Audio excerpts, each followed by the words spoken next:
Hello folks, this is a really neat area. Like I said, it's next to Stone Mountain State Park in North Carolina, and it's a I don't know, they call them game lands in North Carolina. I don't know that it's a game lands, it's a recreation area, which I believe means it's just state forest land, but it's got all these really nice boondocking areas for camping, and it has signs that says it's wild lands for recreational purposes, and there's lots of campsites and stuff. There are no signs that say campsites here, but it's obvious people camp here all the time. So we've got the boy on the long lead, just in case we meet people that might not appreciate him. And of course, because it's hunting season, I want him to stay close. So we're gonna take a little walk up the road here. The map, Google Maps, told me that I should be able to drive up into this recreation area another 2 miles. There was a place we were going to go, but it's closed because of forest fires. I don't know what, you know, there seems like there's a lot of forest fires here. Notice, no hunting or trapping. United States Department of the Interior, National Park Service. So this is National Park Service. That's what I thought. This is National Park land.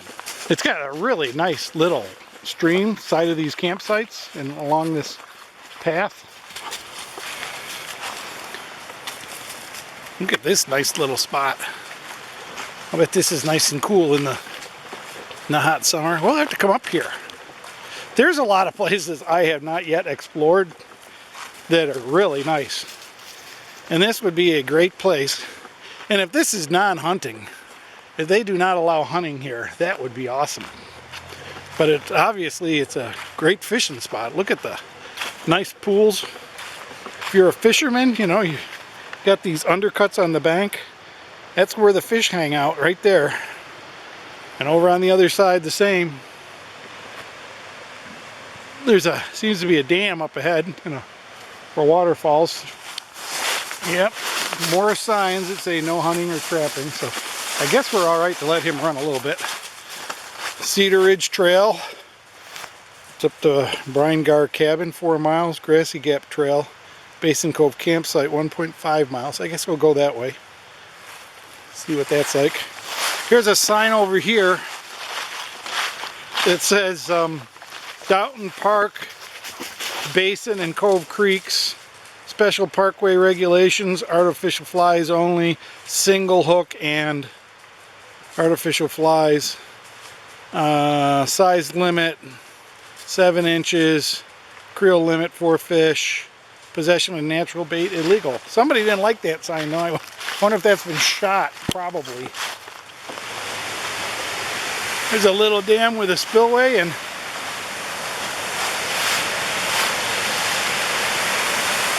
I don't know how you're supposed to get down there. I guess you're supposed to walk up over there.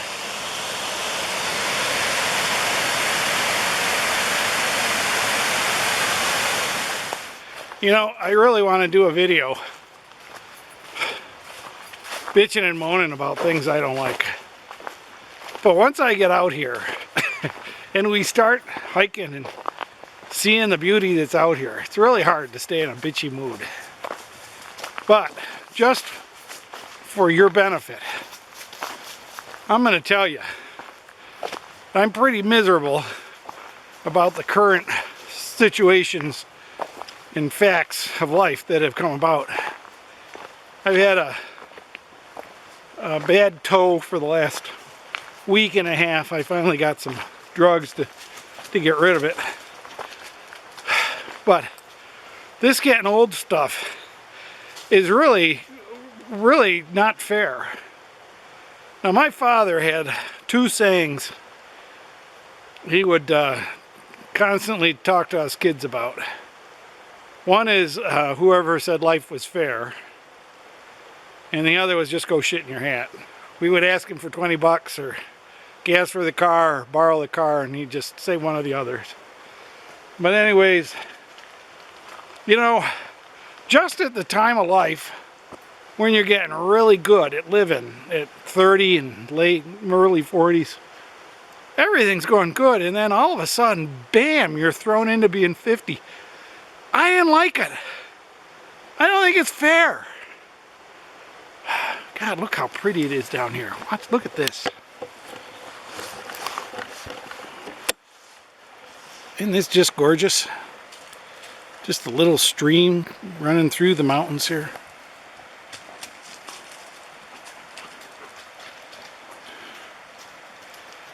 This is just so nice. Little rock down there with all the leaves going around in the pool. Awesome. I'm telling you, it's hard to stay bitchy. He likes swimming still. Boy, I'll tell you, if it was 90, this would be a good place to be, that's for sure. This is one beautiful place. That looks about 3 foot deep right there. He doesn't care about the cold at all. I think he's chasing leaves. Oh, don't spray the camera.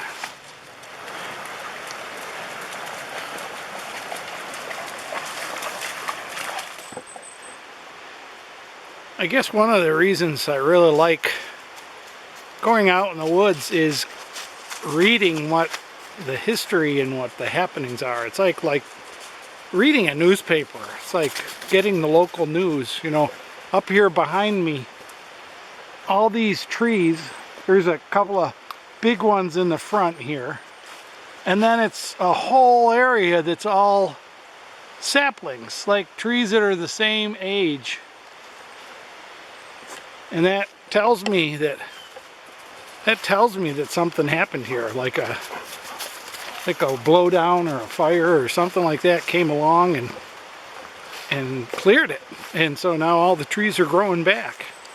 It's amazing what Mother Nature can do to take back the forest. See, here's another one of these spots. All the trees are the same age, the same species, the same birch.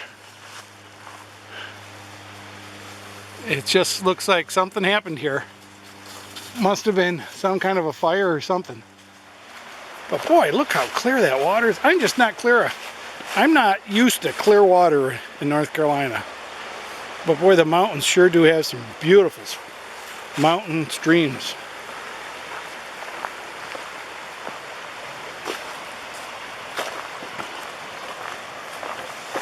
Some more people. This might answer a few questions on what happened here. Must have been a windstorm, blowdown or something.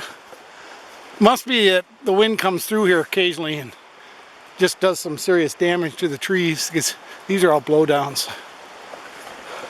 We're kind of in a canyon, so it must get some pretty stiff winds coming up the canyon, getting kind of concentrated between the two hills in the river valley. A lot of good firewood there, but look at the whole hill way up on top, way up there. It's all blown down.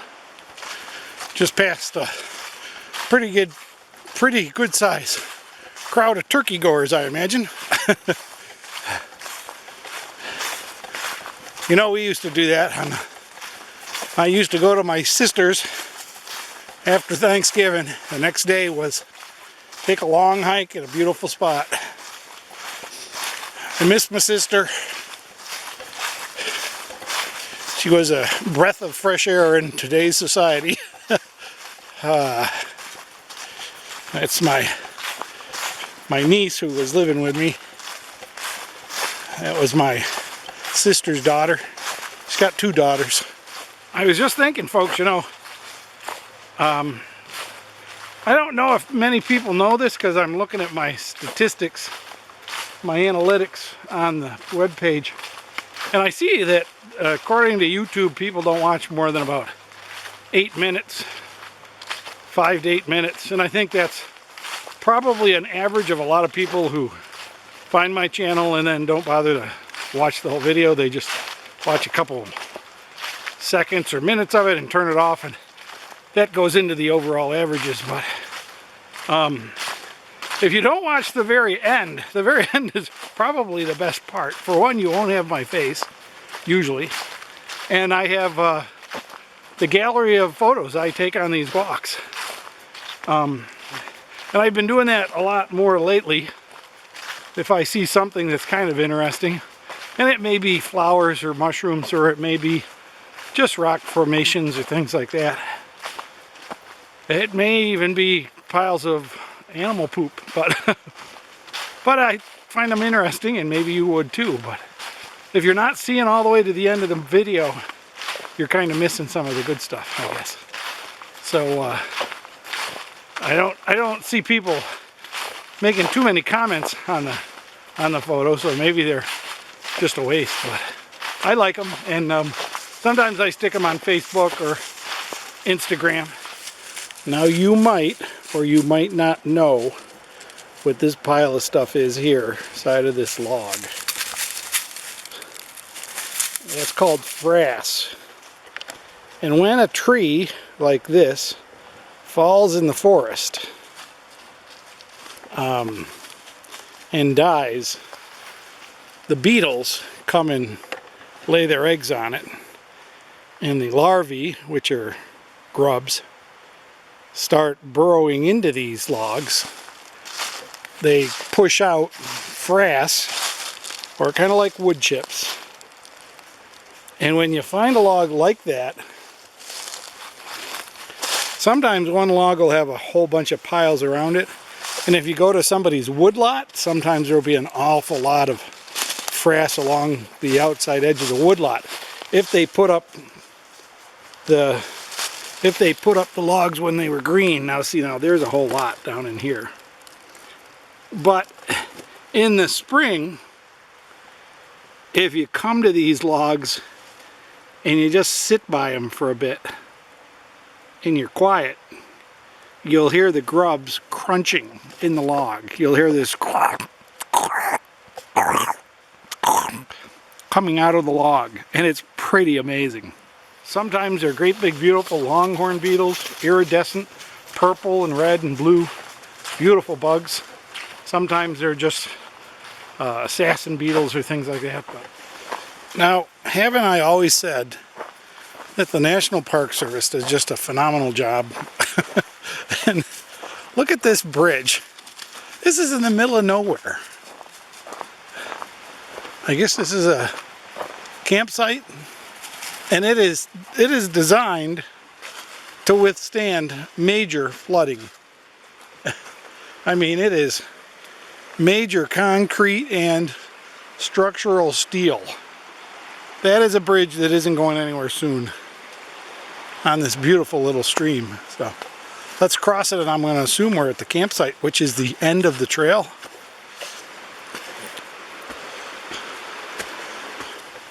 Yeah, this is the campground. This is a neat little backpack inn campground.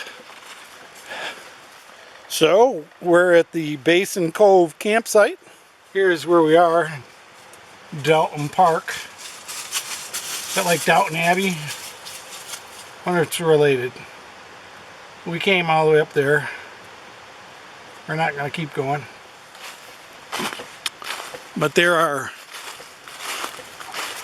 bear containers, bear-proof storage, where you can put things. That's to put your stuff in, I guess. It's not garbage. It's They do have nice little fire circles with, you know, the poles, and nice, this is a nice little campground. They go way off out in the woods. Site 4, Site 5.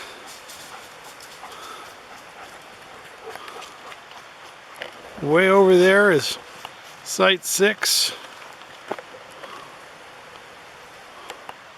And way out there is Site 7 somewhere. Can't find it on the camera, but it's out there. And here's a Bluff Ridge Trail, which is 2.8 miles uphill to the Alligator Back Overlook. Well, I checked the clock when we're at the campground, and it is 5 o'clock, and sundown of course is 5:20 these days, so we've got a 2-mile hike to get out of these woods in the dark. Won't matter because my hat lights up. But so probably won't be doing much more for the rest of this video, but hope you enjoyed the walk. Glad you came along, and hope to see you on the next video. If you haven't subscribed, please subscribe. It's good to have subscribers, good to have viewers, and glad you came with me. Thanks, folks. We'll see you in the next video. Bye-bye.